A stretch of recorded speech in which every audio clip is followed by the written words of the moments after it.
आप सभी को इस प्रेस कॉन्फ्रेंस में हार्दिक स्वागत है। और आज मीडिया के माध्यम से बंगाल में जिस प्रकार से सरकारी कामकाज में बंगाल की मुख्यमंत्री ममता बनर्जी जी ने दखल दिया है, मीडिया के माध्यम से हिंदुस्तान के प्रत्येक घर में वह दृश्य देखे। शायद ये भारतवर्ष में पहली बार ऐसा हो रहा होगा कि एक करप्शन के केस में जब रेड पड़ रहे हों ईडी के, उसके बीच में मुख्यमंत्री जी खुद घुस करके एविडेंस डिस्ट्रॉय करने की कोशिश, एविडेंस चोरी करने की कोशिश कर रही हो। ऐसा कभी हिंदुस्तान के इतिहास में पहले शायद ही कभी हुआ होगा जो आज बंगाल में हुआ। 2020 में एक सीबीआई का केस हुआ था। That case was pertaining to coal smuggling in Bengal. Bengal में जो लीज होल्ड की जमीन थी, जहां से कोयला निकालना होता था, यह कोयला कहीं ना कहीं किसी न किसी रूप में स्मगल किया जाता था और उसमें बहुत बड़ी धांधली होती थी, बहुत बड़ा घोटाला था। हवाले का पैसा भी इसमें इन्वॉल्व था। तो उस समय एक एफआईआर हुआ था। समय के साथ उस पर कार्यवाही चल रही थी। In a step ladder pattern, various actions were being taken in the coal smuggling case of Calcutta, against which an FIR was filed way back in 2020. Acting on that FIR, when today raids took place in 10 places in India, उस FIR के आधार पर आज enforcement directorate ED ने भारत के 10 जगहों पर red किया, जिनमें 6 स्थान बंगाल में थी और 4 स्थान वो दिल्ली में स्थित थी।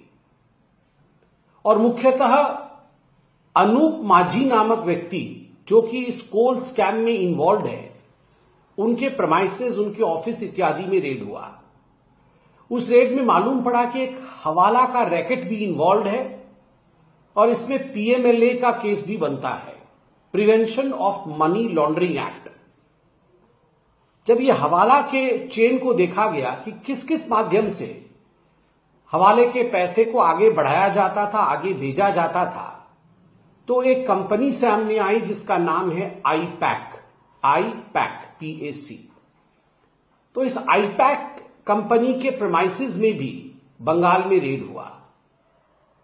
रेड जब चल रहा था, उस समय उच्च पुलिस अधिकारी आए और उन्होंने आके ईडी के ऑफिसर्स से अपना वेरिफिकेशन मांगा, अपना आईडी मांगा, जो कि स्वाभाविक है कि ऑथेंटिक रेड हो रहा है कि नहीं हो रहा है, ये जानने के लिए होता है। ईडी के अधिकारियों ने, जो हमने मीडिया में देखा कि उन्होंने अपने आइडेंटिफिकेशन कार्ड इत्यादि सब दिखाया, जो ऑथेंटिक डॉक्यूमेंट्स थे रेड्स को परटेनिंग, कि रेड करने के लिए उनके पास डॉक्यूमेंट्स है, वह भी दिखाया। और उसके बाद पीसफुली रेड चल रहा था कि अचानक ममता बनर्जी बंगाल पुलिस के साथ वहां पहुंच गई आईपैक के ऑफिस में, और खुद सबको धक्का देते हुए आईपैक के ऑफिस के प्रांगण के अंदर, जहां रेड चल रहा था, वहां वो स्वयं घुसी और उसके बाद वहां से फिजिकल डॉक्यूमेंट्स, कागज इत्यादि, इलेक्ट्रॉनिक एविडेंस जैसे पेन ड्राइव, लैपटॉप इत्यादि, और भी कई तरह के एविडेंसेस को उन्होंने अपने साथ ले लिया।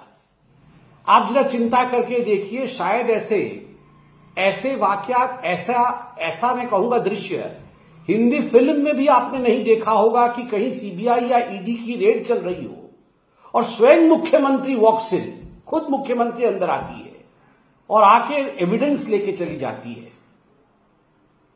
प्रतीक जैन नामक व्यक्ति, जिसको आईपैक का सारा आइडिया है, जो आईपैक चलाता है, आईपैक के प्रीमाइसेस में रेड होता है और आईपैक के प्रतीक जैन जी के घर में रेड होता है, और दोनों ही जगह ममता बनर्जी व्यवधान करती है, इलेक्ट्रॉनिक और फिजिकल एविडेंस चुराती है और वहां से ले जाती है। बंगाल की पुलिस का इस्तेमाल करती है, प्रयोग करती है अपने मनसा को अंजाम देने के लिए।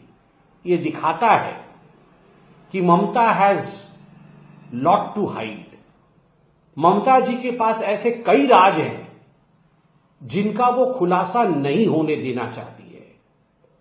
याद करिए, ममता बनर्जी जी के ही एक मंत्री, उनके कैबिनेट के ही कलीग, उनके ही एमएलए मदन मित्रा ने विगत वर्ष 2025 में कहा था कि ये पैक वाले, जो आई पैक को वो पैक वाला कहते थे, कि ये जो पैक वाले हैं ये बड़े भ्रष्ट हैं, यही हमें बर्बाद करके मानेंगे।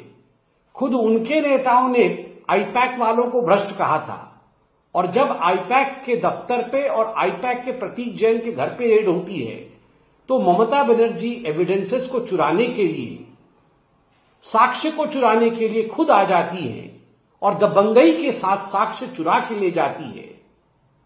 यह अपने आप में मुझे लगता है बहुत ही शर्मनाक और बहुत ही दुखद विषय है। Is Bengal outside of the purview of the law in India? क्या बंगाल को ममता बनर्जी ने ऐसा बना दिया है कि वो भारत के कानून के बाहर कोई क्षेत्र है? जहां ममता बनर्जी कहती है घुसपैठियों के विरोध में कोई कानून नहीं लागू होना चाहिए, जहां ममता जी कहती है एसआईआर लागू नहीं होना चाहिए, जहां ममता जी कहती है कि मैं बीएसएफ को बॉर्डर फेंसिंग के लिए जमीन नहीं दूंगी, जहां ममता जी कहती है ईडी का रेड नहीं होना चाहिए, और ईडी का रेड होता है तो स्वयं ममता बनर्जी ईडी के ऑफिसर्स को धमकाने के लिए वहां पहुंच जाती है। Is Bengal cut off from India? क्या बंगाल को भारत से काटने की कोशिश ममता बनर्जी कर रही है? यह सवाल बहुत जायज है और आज प्रत्येक बंगाली को, प्रत्येक हिंदुस्तानी को यह सोचना चाहिए कि आखिरकार ये जो माफिया राज चल रहा है, ये जो दबंगई का राज चल रहा है बंगाल के अंदर, जहां भ्रष्टाचार को बचाने के लिए स्वयं मुख्यमंत्री उतर के आ रही है, ये कब तक चलेगा? जनता है, जनार्दन है, सब समझती है और जनता के मन में, जनता के मानस पटल पर भ्रष्टाचार के लिए कोई भी ममत्व नहीं है। The public does not have any sympathy for corruption and the ones those who support corruption. So we are absolutely sure that in the days to come, the people of Bengal will resort to democratic means to answer to the anarchy of Mamata Banerjee. हम पूरी तरह से इस बात से वाकिफ हैं कि आने वाले दिनों में लोकतांत्रिक तरीके से बंगाल की जनता ममता बनर्जी का ये जो अराजक तरीका है राज करने का, उसके खिलाफ उठकर खड़ी होगी और ममता जी के खिलाफ जवाब भी देगी। धन्यवाद।